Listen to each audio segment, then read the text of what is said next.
My name is Maria Thompson, and I am 36 years old. The night everything changed didn't come with thunder or shouting. It was quieter, sharper, like the sudden snap of a string you didn't even know was holding you together.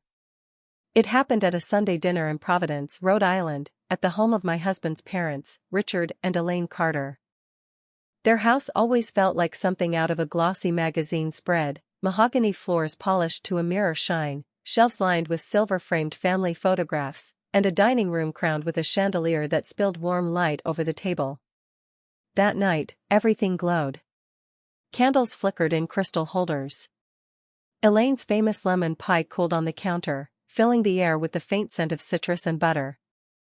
Richard poured deep red wine into gleaming glasses, and my husband Daniel sat beside me, his hand steady and warm over mine. For once, I felt something I had spent most of my life chasing: belonging. Elaine leaned toward me, her pearls catching the chandelier's glow. "Maria," she said warmly, her voice carrying that blend of elegance and sincerity I had come to love, "you brought such light into Daniel's life. You're thoughtful, resilient, gracious. We're lucky to call you our daughter-in-law." Richard raised his glass, his voice deep and sure. "Absolutely. You've built yourself with strength. That's not something anyone can hand to you, it's something you earn. And you've earned it." Their words washed over me like sunlight after a storm. I wasn't the disappointment. I wasn't the mistake. I wasn't what could have been. For the first time in years, I felt thawed, like frozen soil finally softening in spring. And then, my mother laughed. It was sharp, brittle, and out of place. The kind of laugh that makes silverware pause midair and conversations fall dead. "My Maria," she said, her voice dipped in sugar but hard as glass, "resilient? Hardworking? Let's not get carried away." The table froze. I froze. Daniel's hand tightened around mine. Elaine's smile faltered. Even Richard, usually composed, frowned into his glass. My mother, Linda, sat straighter in her chair, her lipstick immaculate, her eyes gleaming with the same look I had seen at every school concert, every graduation, every milestone, the look of someone who couldn't bear being on the sidelines. "You all admire her so much," she went on, her words cutting through the silence. "But do you know why she turned out this way? Because of me. I raised her alone. I sacrificed everything, my youth, my dreams, my career. Her food, her clothes, her education, every bit of it came from me. And do you think any of that was free?" The room seemed to shrink around me. Linda reached into her handbag. The leather creaked as she pulled out a thick envelope, and with a deliberate, theatrical gesture, she dropped it onto the table. The thud was louder than it should have been, echoing through the warm, golden-lit room. "This," she said, sliding it forward with perfectly manicured nails, "is the account. Every dollar I ever spent on her.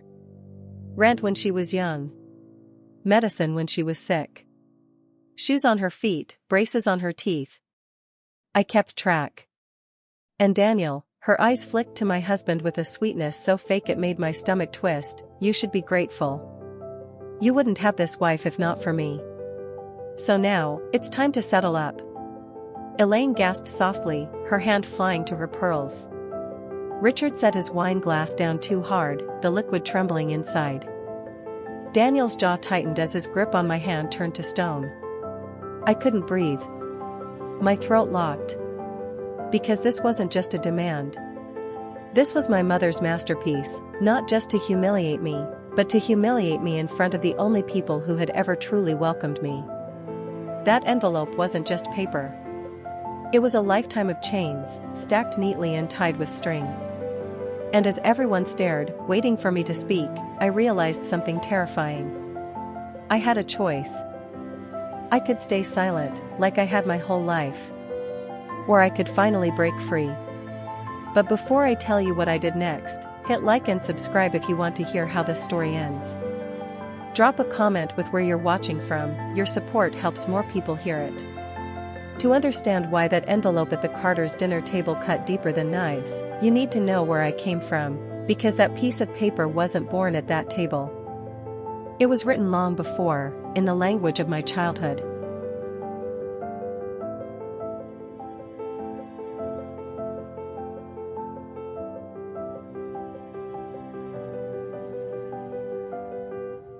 I was born in Springfield, Massachusetts. My mother, Linda, used to say she was supposed to be a singer. She'd close her eyes when old records played and whisper, "That should have been me." She wanted stages, lights, and audience clapping her name. Instead, at 19, she got me. I was the product of a fling with a biker who disappeared before she even had time to buy a crib. From the very beginning, she made sure I understood. If it weren't for you, Maria, I'd have been somebody.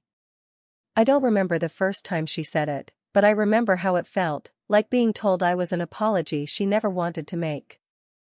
If my mother was the storm, my grandparents were the harbor. Margaret and John were ordinary people, but to me, they were extraordinary. Their little house smelled like bread every Saturday morning. Margaret's hands were always dusted with flour, and she'd let me knead dough beside her, even if my small fingers ruined the shape. "Doesn't matter how it looks, sweetheart," she'd say, tucking a strand of hair behind my ear. "Bread tastes good because it's made with love." John had a garage that smelled of oil and pine. He fixed chairs, clocks, even my wobbling bike. He told stories while sanding wood, his deep voice rolling like a hymn, stories about neighbors helping neighbors, about endurance, about people who didn't quit just because life was unfair. When I finally learned to ride my bike, he ran behind me, laughing, until I found balance. "See? You're steadier than you think." Those moments were proof that not everything about my existence was a burden. They made me believe, at least for a while, that I was wanted. But Linda always had a way of pulling me back down. "You think you're special because your grandparents spoil you," she'd sneer. "Don't forget who carried you 9 months. Don't forget who feeds you now. You owe me, Maria. You owe me everything." At birthdays, when Margaret lit candles on my cake, Linda would lean close and whisper, "Every candle costs money. Remember that." At 12, when my class was going on a trip to Boston, Linda cornered me in the hallway.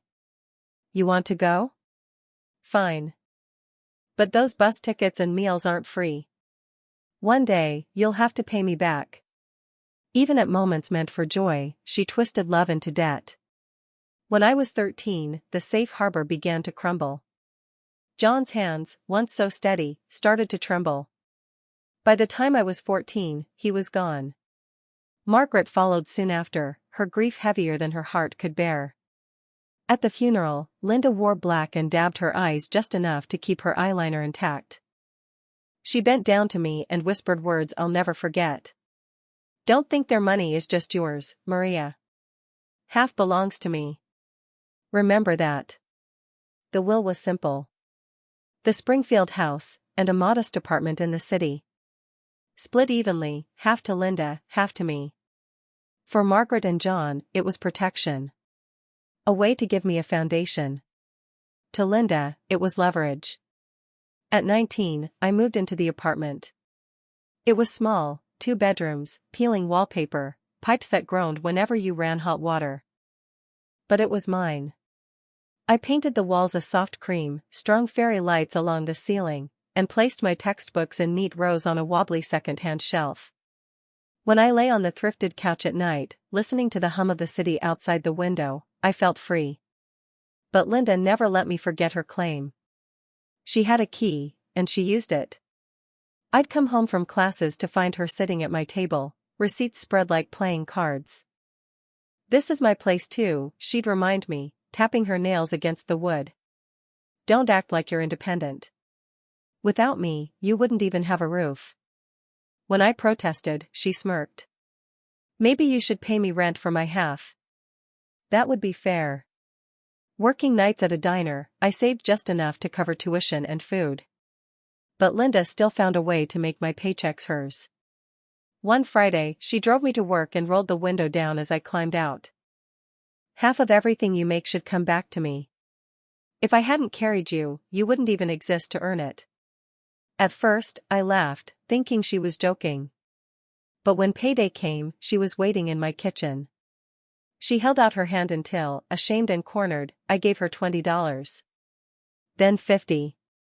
Once, almost everything. She kissed my forehead and said, "See? That's gratitude." Meanwhile, I ate ramen noodles and skipped bus fare to save money for books. Every milestone came with strings. Braces?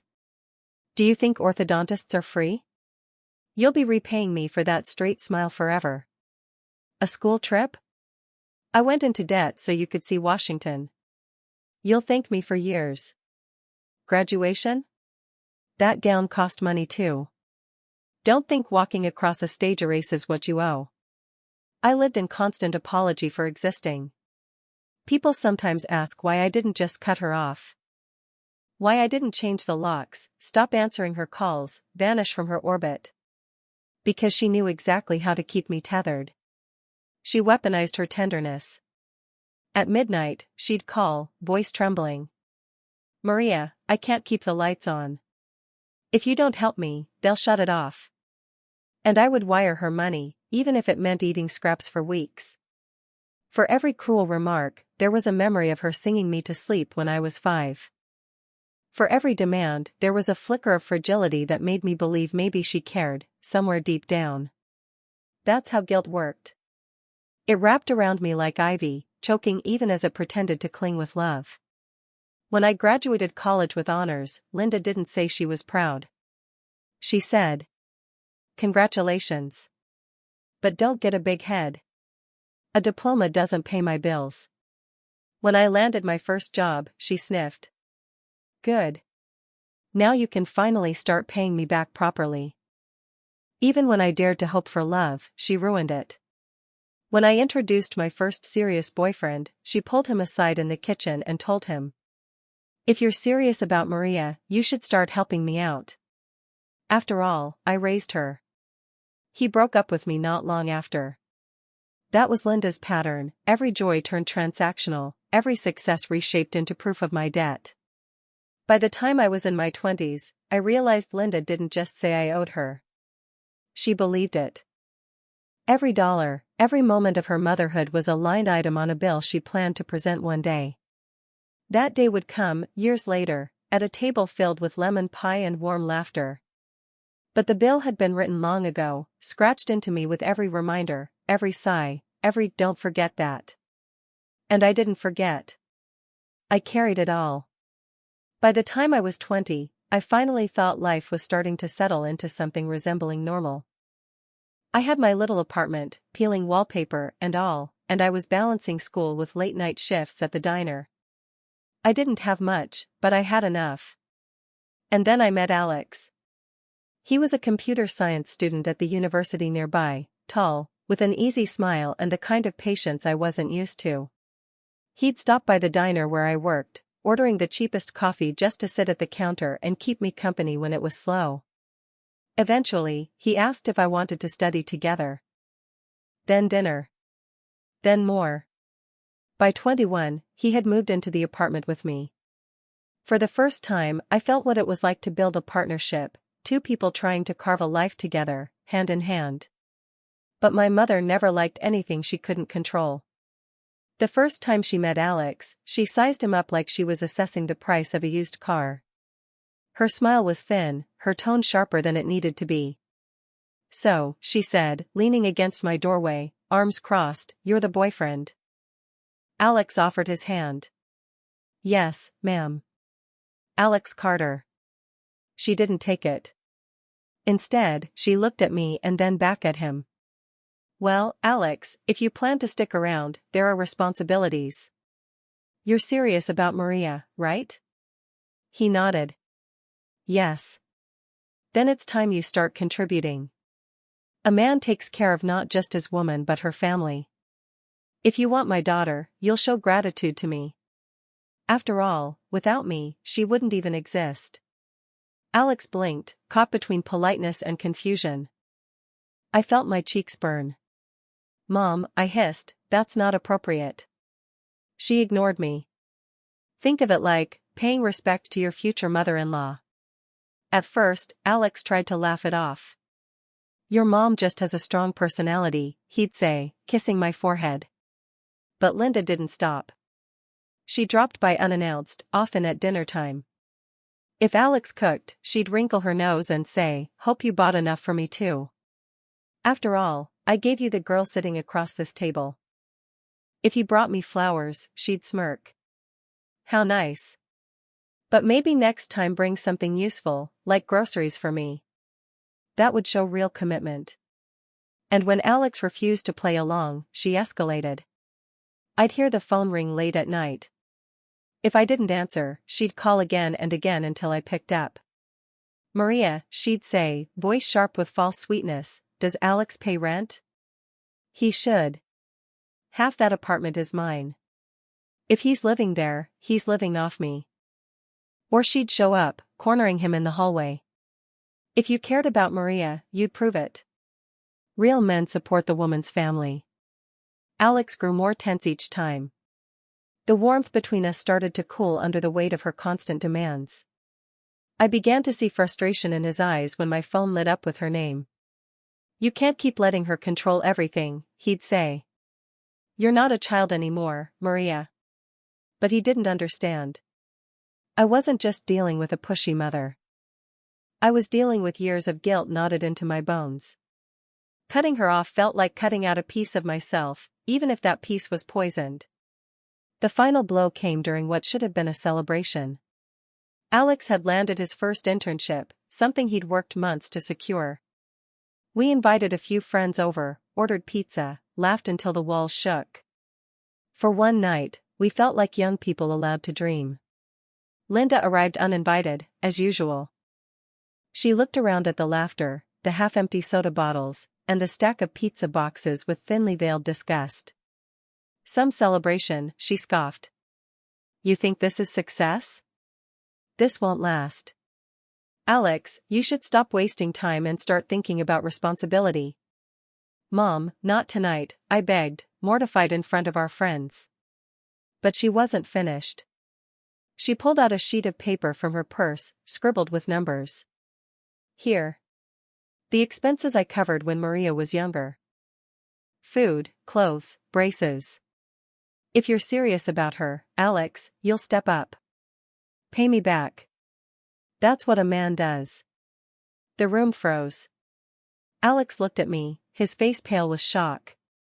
My friends shifted uncomfortably, murmuring excuses as they left. The celebration was ruined. Later, when we were alone, Alex's voice broke with frustration. "Maria, I love you. But I can't keep doing this. Every time we take a step forward, she's there, dragging us back. It's like you're chained to her, and I'm chained with you." Tears blurred my vision. "Please, she'll calm down." But he shook his head. "No, Maria. This isn't normal. And I can't spend my life negotiating with someone who doesn't want you free." A week later, he packed his things. And just like that, 5 years unraveled. When I confronted my mother, she didn't even flinch. "You're better off without him," she said. "If he couldn't handle supporting me, he wasn't worth your time. You'll find someone else. Someone stronger." But I knew the truth. It wasn't that Alex wasn't strong enough. It was that my mother couldn't bear to let me have love she didn't own. And for the first time, anger burned hotter than grief. Because I realized then, she didn't just ruin a relationship. She ruined the only safe place I had ever built for myself. But that wouldn't be the last time she tried. That was only rehearsal for the moment she would one day choose to humiliate me in front of my husband's family. After Alex left, my apartment felt like a graveyard of echoes. His shirts were gone from the closet, his books no longer leaned against mine on the shelves, but the indent on his side of the bed stayed for weeks. I would roll over at night, reaching for him, only to find nothing but cold sheets. For months, I carried a pit in my stomach that no amount of food, or starvation, could fill. It wasn't just heartbreak. It was shame. Because deep down, I knew he hadn't left because he stopped loving me. He left because of her. My mother. Linda. That truth sat like a stone inside me. If she could ruin 5 years of love, what chance did I ever have of building something lasting? So I stopped trying. In the years that followed, I had boyfriends, but none that lasted. A coworker who brought me coffee but flinched when he met Linda. A musician who played guitar on my couch, but packed up the moment she hinted he should be contributing rent. A kind man I met online who vanished after Linda interrogated him in my doorway, demanding to know his salary. They weren't breakups so much as quiet retreats. Men slipping away when they realized they weren't just dating me, they were stepping into a lifelong war with a woman who never wanted me free. I told myself I didn't care. That love wasn't for me. Better to keep it casual, safe. Better to accept loneliness than risk humiliation again. So I worked. I paid the bills. I fixed the leaks in the apartment myself, painted over the cracks when the walls peeled. On the outside, I looked stable. On the inside, I was a fortress built on fear. My 20s bled into my 30s. I watched friends marry, buy houses, have children. I smiled at their wedding photos, sent baby gifts, clapped at promotions. And then went home alone, locked the door, and sat in the quiet hum of my apartment. Every time my mother called, and she always called, her words reminded me why I stayed guarded. "You're lucky I don't demand more from you," she'd say. "You should be grateful I haven't taken that apartment back. Any man you bring into your life owes me for what I gave you." After years of hearing it, I started to believe her. That maybe I was too expensive to love. That any man who touched my life would eventually be handed an invoice. So I hid behind work, behind errands, behind the excuse of being too busy. But the truth was simpler, I was terrified. I was 34 when everything shifted again. It was a rainy evening in Providence, the kind that slicked the streets and made car headlights glow like liquid gold. I had ducked into a bookstore cafe, hoping to wait out the storm. My umbrella was broken, my shoes soaked, and I felt every one of my 34 years pressing down on me. That's when I heard a laugh from the table beside mine. Warm, unguarded, the kind that carried without effort. I turned, and there he was. Daniel Carter. He wasn't dazzling in the way movies describe. He wasn't a stranger with a guitar or a man in a sharp suit. He was steady. Clear eyes, kind smile, laptop open but forgotten as he teased the barista about mislabeling his coffee cup. We struck up a conversation over lattes. He was a game developer, passionate about stories and worlds he built from scratch. I told him I worked as an office manager at a mid-sized logistics firm, nothing glamorous, but steady, the kind of job that kept the bills paid and gave me structure. He listened, really listened, in a way few people ever had. 1 hour became 3. Rain turned into night, and by the time the cafe closed, I realized I hadn't thought about my mother once. Daniel didn't push. He asked if I wanted to meet again, and when I hesitated, he just smiled and said, "No pressure. I'll be here tomorrow anyway. I like the pie." And he was. The next evening, he sat at the same table, laptop open, coffee cup in hand. This time, I joined him without hesitation. Weeks turned into months. He came to know my quirks, the way I hummed when I cooked, the way I cried at commercials, the way I double-checked the locks at night. He didn't mock them. He accepted them, folded them into his picture of me as if they were parts of a whole he already cherished. For the first time since Alex, I felt safe enough to let someone in. Of course, Linda noticed. She had a radar for anything that threatened her grip on me. When I finally introduced Daniel, she looked him up and down with that familiar calculation in her eyes. "Game development," she said slowly, tasting the words like something sour. "Not exactly Wall Street. But still, you must make enough to support my daughter." Daniel only smiled. "Maria supports herself just fine. I'm just lucky to be in her life." I braced for Linda's sharp retort, but she said nothing. Instead, her lips curved into a smile too smooth to be real. And in that silence, I knew she was already plotting. After that meeting, I waited for him to pull away like the others had. But he didn't. Instead, he asked questions. He wanted to know the truth, not just about Linda, but about me. About the scars I carried, the nights I cried after her phone calls, the way I still felt like I was paying for simply existing. And when I confessed that I had avoided serious relationships for years out of fear she would destroy them, he didn't pity me. He didn't scold me. He just took my hand and said, "Maria, you've been surviving. But you deserve to live. With me, we'll build something she can't touch." I wanted to believe him. I wanted to believe that maybe this time, love could withstand the storm. 2 years later, at 36, I walked down the aisle to Daniel's steady gaze. His parents, Richard and Elaine, welcomed me with warmth I had never known. They called me family without hesitation. And for the first time, I thought the chains were finally broken. But Linda was still there, watching, waiting. And as I would soon learn, she hadn't given up her favorite trick, turning love into a ledger. The clink of silverware had slowed, the warmth of candlelight seemed to dim, and for a moment I thought maybe I'd misheard her. But then the envelope sat there, square in the center of Richard and Elaine Carter's polished dining table, like a weapon no one could look away from. Linda, my mother, tapped it with her manicured nails. "Go ahead," she said, voice sweet as syrup but with an edge that made my stomach twist. "Open it. You'll see what gratitude really costs."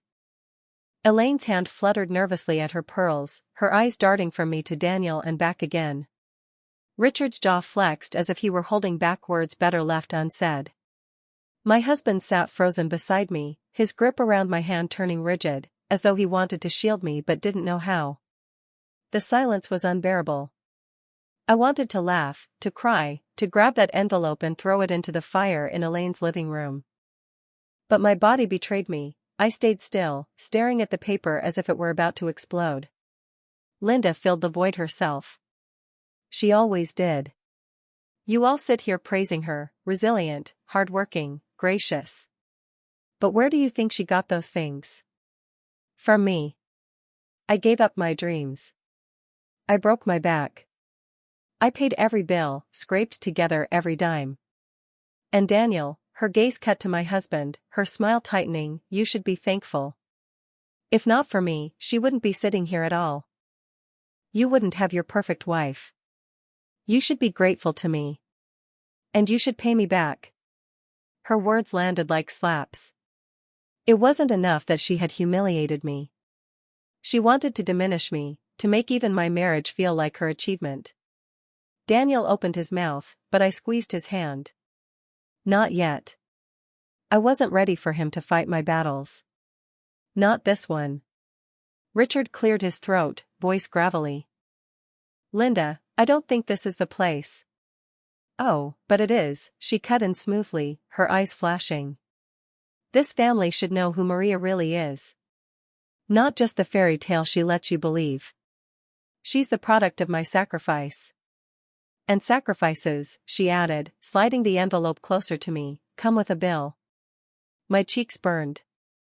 I thought of all the nights I had skipped meals to send her money, all the mornings I had gone to class after working till 2 a.m.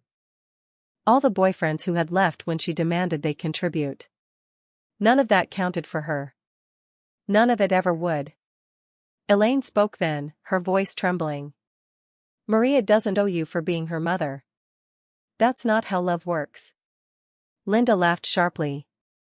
Spoken like someone who's never raised a child alone. Easy to talk about love when you've had comfort, support, money. Try raising a daughter with nothing but a broken dream and an empty fridge. Then tell me I'm wrong to ask for what's mine. Daniel finally spoke, his tone steady but cold. What exactly is it you want? Linda leaned back in her chair as if she had rehearsed this. Payment. A settlement, if you will. Everything I spent on her, itemized, documented. Food, clothes, braces, rent, medical bills. It's all there. I've carried her long enough. Now it's her turn, and yours. Elaine gasped. Richard muttered something under his breath that I couldn't catch. Me? I felt something shift deep inside me. Not fear. Not guilt. Something harder. Hotter. I had lived my entire life under the weight of her words. But here, in this house where I had been welcomed, her poison didn't seep into the walls the same way. Instead, it echoed back at her. I looked at the envelope again. For 36 years, I had been paying bills I never truly owed. Emotional ones. Financial ones. Invisible ones. This envelope wasn't new, it was just the loudest version of the same song. And for the first time in my life, I wasn't sure I was going to keep dancing to it. The table waited. The candles flickered. My mother's eyes glinted with expectation. She thought she had won, that she had cornered me in front of the only people I wanted to impress. But something inside me whispered, enough. The silence in the dining room grew unbearable. The envelope sat there like a ticking clock, every second louder than the last. I could feel the heat in my cheeks, the tremble in my chest. For 36 years, my mother had made me feel small, indebted, guilty for existing. And now she was trying to stage her grand finale in front of the people who had finally given me belonging. I pushed my chair back slowly, the sound scraping against the polished wood floor. Daniel tried to hold my hand again, but I slipped free. This wasn't his fight. It had never really been anyone's but mine. I stood, my eyes fixed on the envelope. Then I looked at Linda. Fine, I said quietly. Let's settle this. Her lips curled into a victorious smile. I knew you'd see reason. Don't interrupt me. My voice cut sharper than I intended, but I didn't care. For once, she stopped. I reached for the envelope, feeling the weight of it in my hands. Paper, ink, numbers, nothing compared to the invisible debt she had already carved into my life. I placed it back on the table, unopened. I don't need to read this. Because I already know what's inside. Every moment you ever twisted into a transaction. Every meal you counted, every pair of shoes, every doctor's visit. A tally sheet of motherhood you've been carrying like a shield and a weapon. Her eyes narrowed. It's not a weapon, Maria. It's reality. I sacrificed everything for you. And now, I cut her off again. You want payment?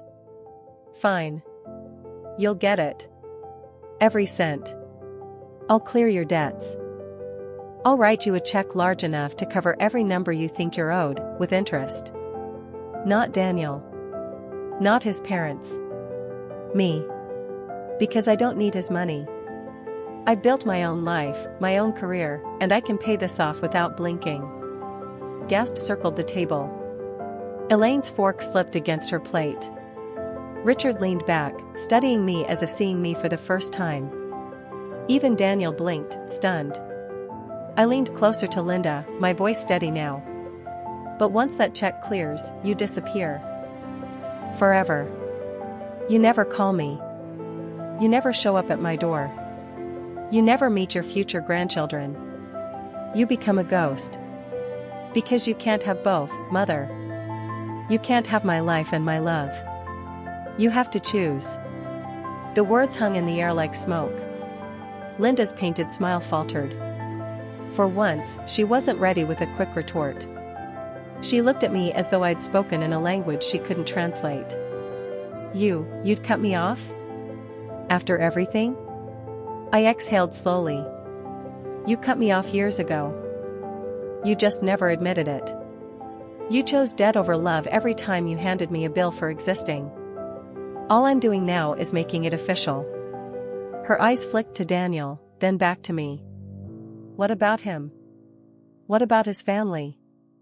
You'd tell them to ban me too? They don't need to, I said. This isn't about them. This is between you and me.